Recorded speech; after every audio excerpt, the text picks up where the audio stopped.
যে জিনিস ওগুলো চিন্তা করতে পারবে না। ওখানে লেখা আছে টমেটো সস, আমি দেখেছি টমেটো সস কোত্থেকে, কোনো কিষান ফিসান নেই। কিষান মানে হচ্ছে কিষান মানে ফার্মার, ওই নিয়ে কিষান শুরু হয়েছিল। ওখানে এখন 1% টমেটো, বাকি তাহলে কি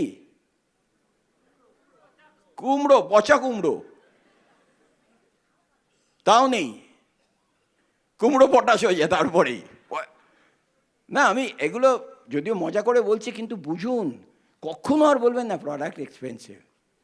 আপনার শরীরের জন্য আপনি প্রোডাক্ট এক্সপেন্সিভ।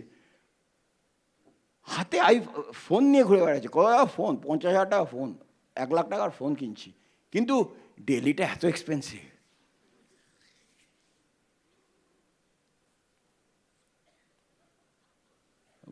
একটা শাড়ি কেনে পরে বলে যে এমা আমার বন্ধুরা অলরেডি দেখে ফেলেছে ওই শাড়িটা একবার।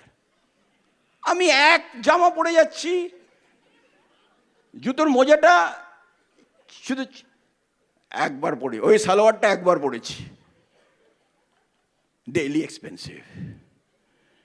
কিন্তু ওখানে এই ওই শাড়িটা দেখি, সোচ থেকে সাক্ষী থেকে কত রকমের যে লোকের এরকম ক্লজেট খোলে, এরকমভাবে জামা কাপড়গুলো সামনে পড়ে। তাও নাকি আমার কোনো জামা কাপড় নেই। ওই যে অনিরুদ্ধ বললো শুধু কোথায় বুটিক, কোথায় বুটিক, কোথায় বুটিক। ঠিক আছে, ওটা করো, একটা লেভেলের পর ঠিক আছে, ডেইলি এক্সপেন্সিভ। ওকে, আমার শরীরটা কি এতই চিপ? ওকে, সুতরাং এগুলো ভেরি ইম্পর্টেন্ট। সো আমাদের we have the best of the best product.